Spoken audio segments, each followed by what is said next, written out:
Hi, everyone. My name is Banky Dinergy, and I'm the coordinator for community service in the Civic Engagement and Social Responsibility Office. And our goal at the Civic Engagement and Social Responsibility Office is to really empower the 2U community to be social change agents in their communities. And we do this through community service, political engagement, environmental initiatives, and service learning. So before we begin, I love icebreakers. I love getting a gauge of where people are.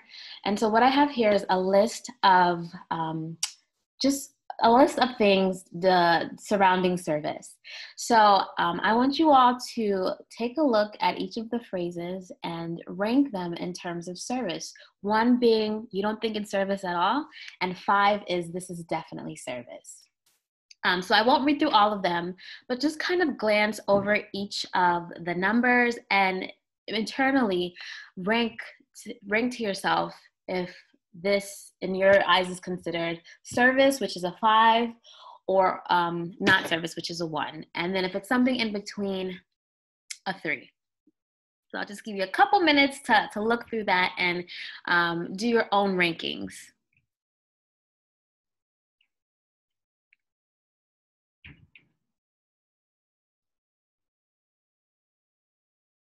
So I did this activity because there really isn't one way to define service. Service looks different based off of our own experiences, our values, and even culture. We look at service in different ways. And so even though even though this list all kind of defines service in different ways, you might have a ranking that differs. Your idea of joining the armed services, that might look different in terms of service versus giving blood. And so this just goes to show that service looks different to each of us. So what is service? So community service is typically completed with a nonprofit organization where you are providing a community with a skill or a need. And this is completed without receiving payment or remuneration for your services completed. This is typically that direct service where you're tutoring a kid or you are cleaning up a park. You're able to directly see what you've done, how you've served, and the effects on the community. Fundraising and philanthropy is, I would still consider it service, but it's a different way of service. And so this is when you are promoting the welfare of others expressed by generous donations of money or gifts, and you're doing this for a good cause. And then this is typically donated to a nonprofit organization as well. This is more of indirect service because you're not in the presence of a person or the thing that you're impacting. So this is typically with fundraising or donating. And so service, again, typically we encourage students to do that direct service because we want you to be part of the community. We want you to see how your work has impacted others. But because this semester is a little different, because this semester is a little challenging with COVID, service will look different. And so I'm going to give you a list of ways that you can serve in the community with your student organization and still build and strengthen communities.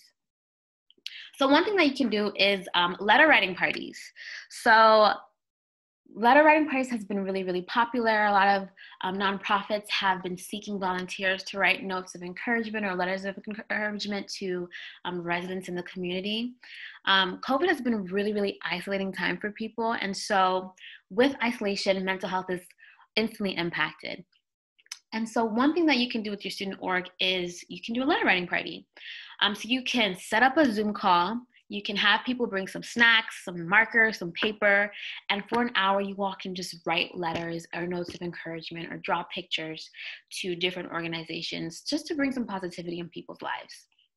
So here are a list of some nonprofits that are currently taking letters and notes of encouragement. My Sister's Place works with women and children who are experiencing homelessness.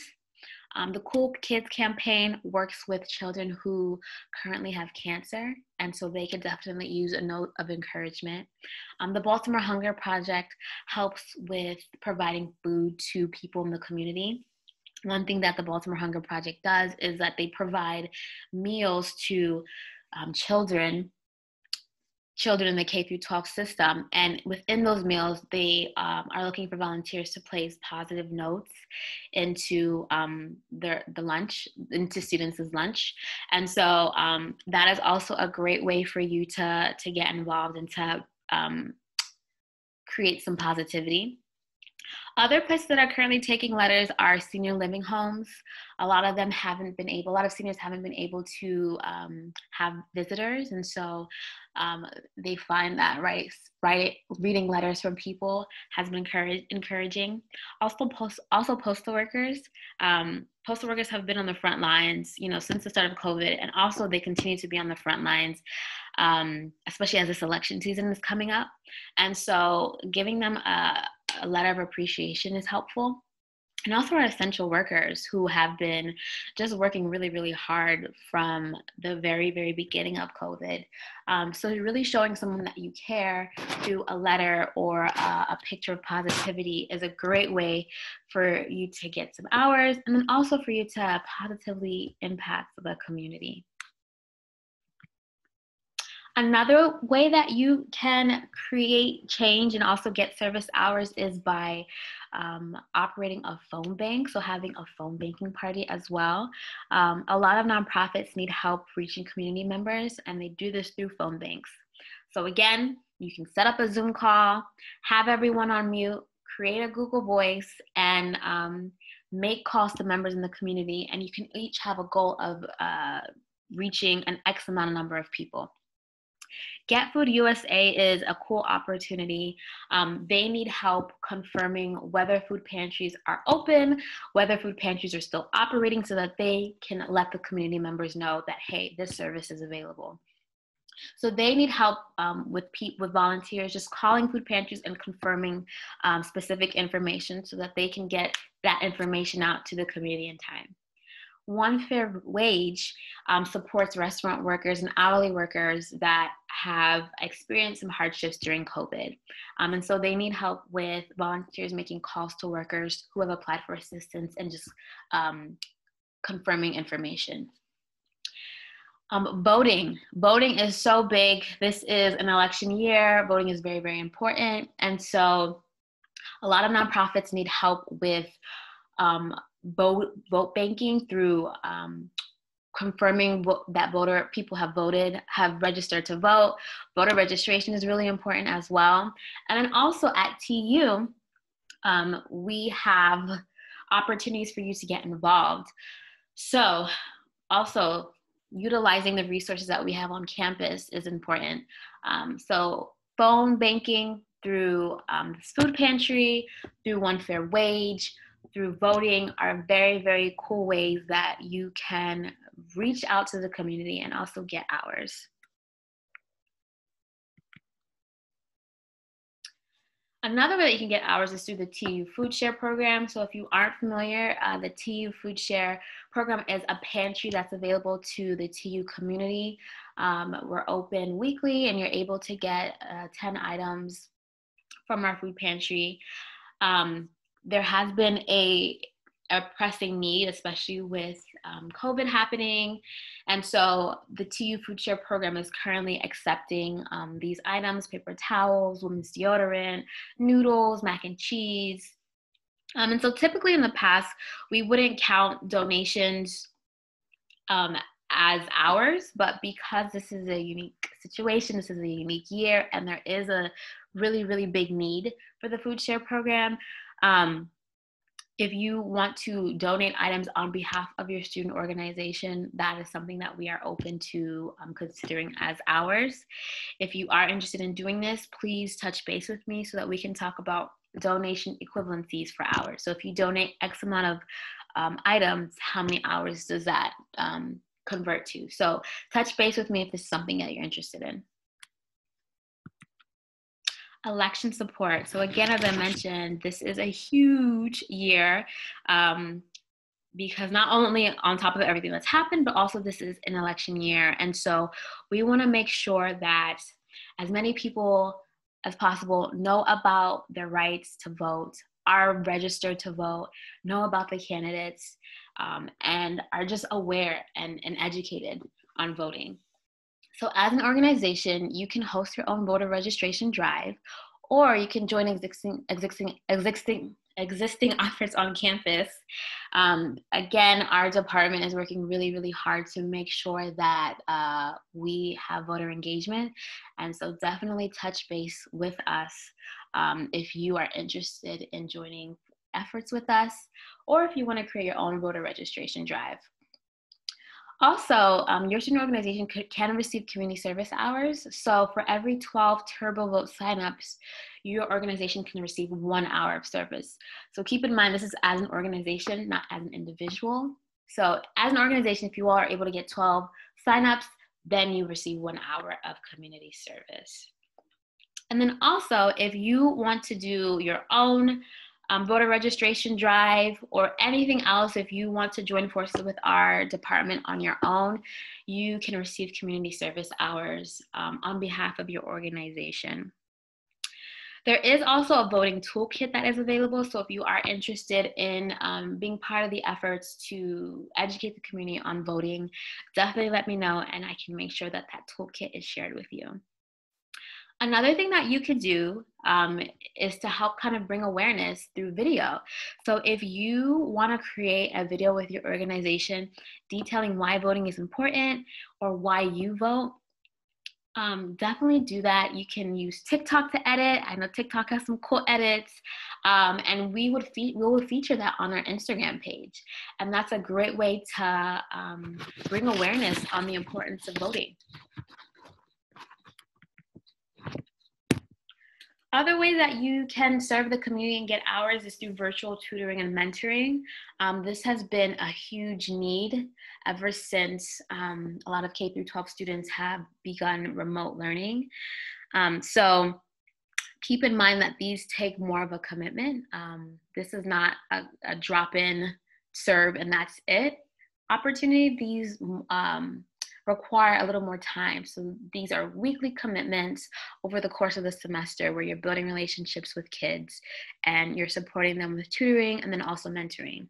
There is also a need to help with supporting parents who are also new to this, who need support navigating how to use a computer, how to support their child with this remote learning.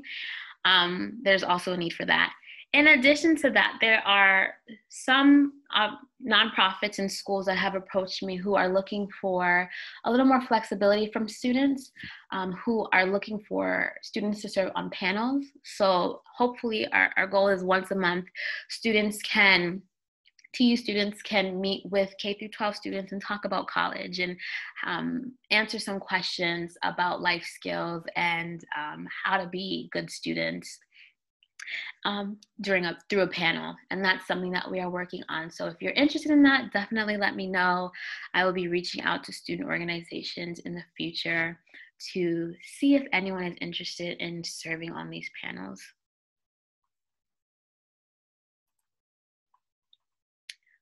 Creating for communities is another way that we can support people, and this goes along more the lines of philanthropy, donations.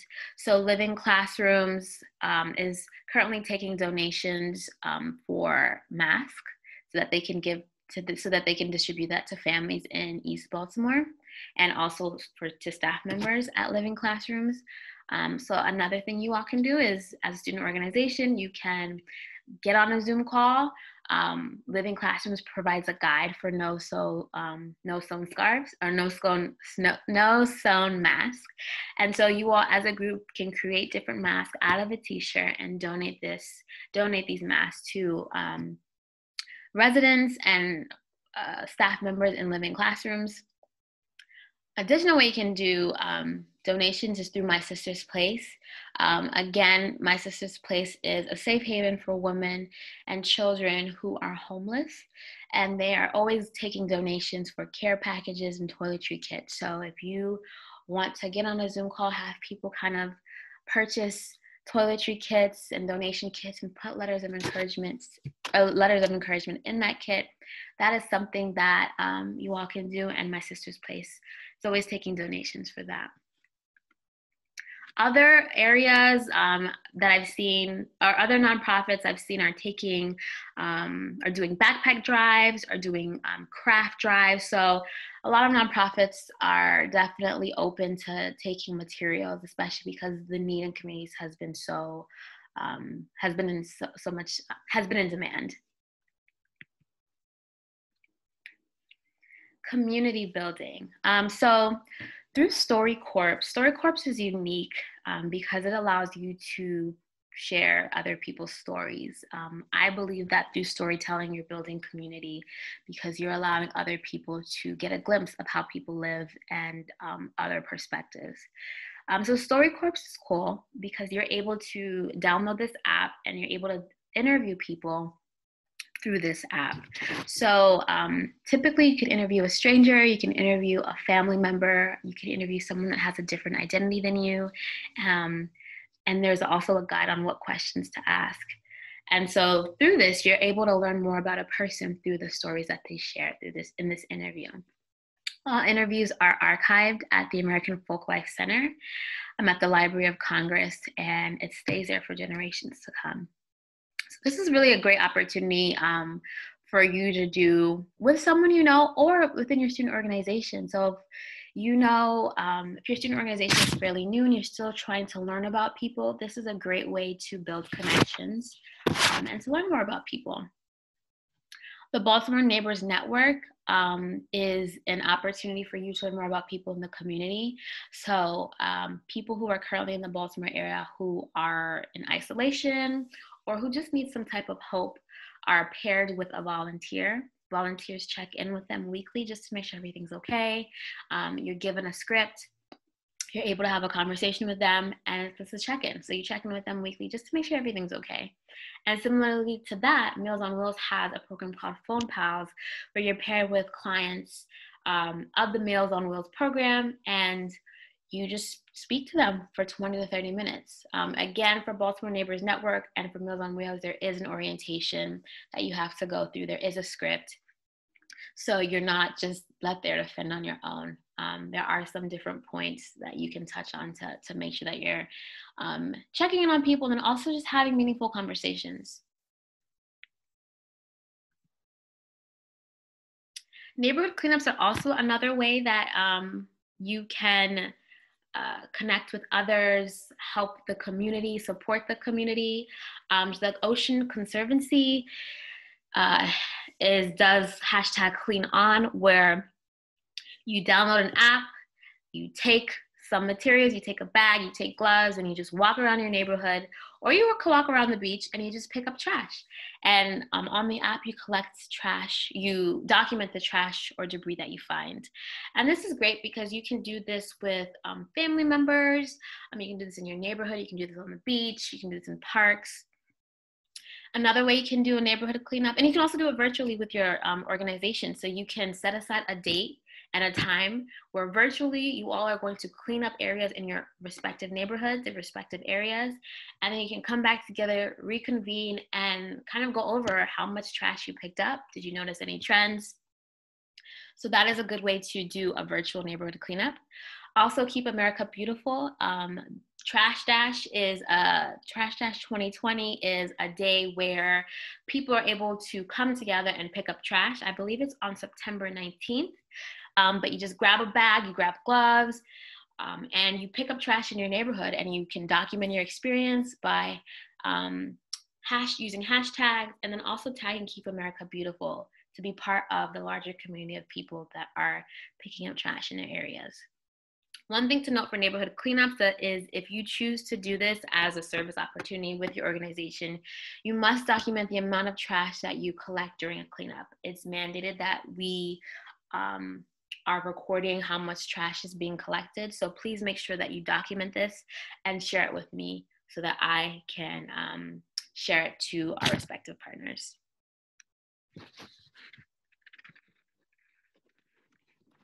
If anything I mentioned is not of interest to you, There are also virtual volunteering databases where you can find something that is most suited for you. So Idealist and Volunteer Match are databases where you can kind of tailor your search. So if you're interested in doing virtual tutoring with a specific organization, you can tailor your search on Idealist and Volunteer Match, and they have a whole plethora of other opportunities available for you. Catch a Fire is a little different. It's a little more specified.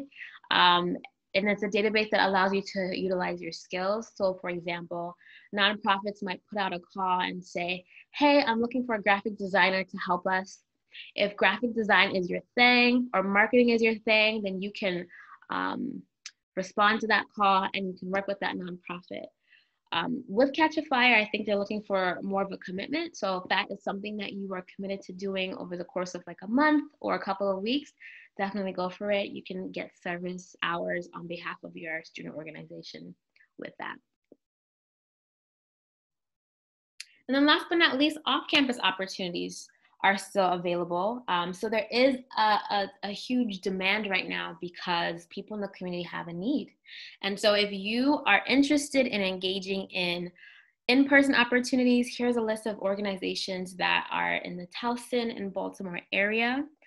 Keep in mind that we are encouraging you not to volunteer as a student organization. These are things that you should do on your own. And you can get hours on behalf of your student organization. So for example, Share Baby is in Baltimore. They are looking for people to help sort through donations for infants, for babies, for toddlers that they provide for donations that they provide to the community. The Maryland Book Bank is a huge warehouse where people donate books. I think it's typically like children's books, novels, nonfiction, fiction, and people are able to pick up these books for free of charge, but they need help with sorting these books. And so Maryland Book Bank is always looking for people to help sort these books.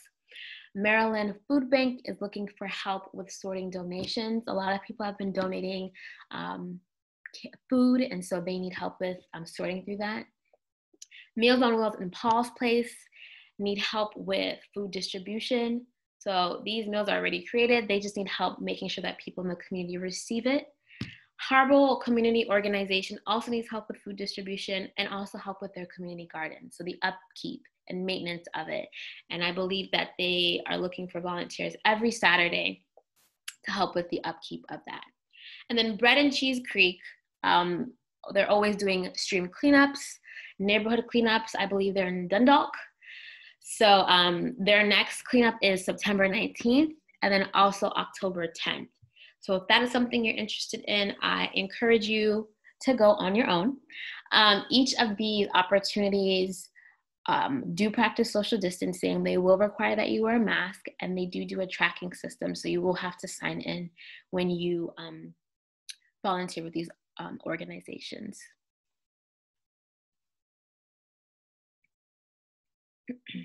So even though service is going to look a little bit different, there are still many ways that you can get involved with your organization.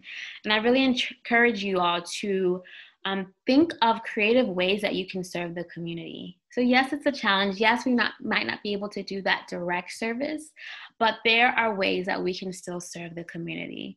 So I really challenge you all to think of skills that you have, think of what your organization does, and use creative ways to support people in the community, to continue strengthening our communities.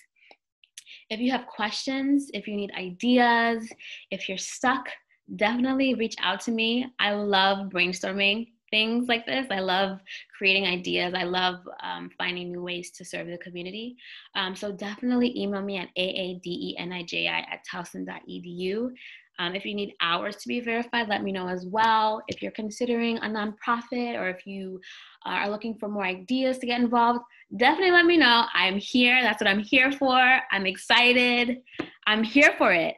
And then also, if you just have general questions, make sure you're following us at our social media TU Engage. We have Instagram, Facebook, and Twitter for more up-to-date opportunities that are happening on campus that your organization can be part of. But thank you so much for listening, and please definitely let me know if you have any questions. Have a good one. Bye-bye.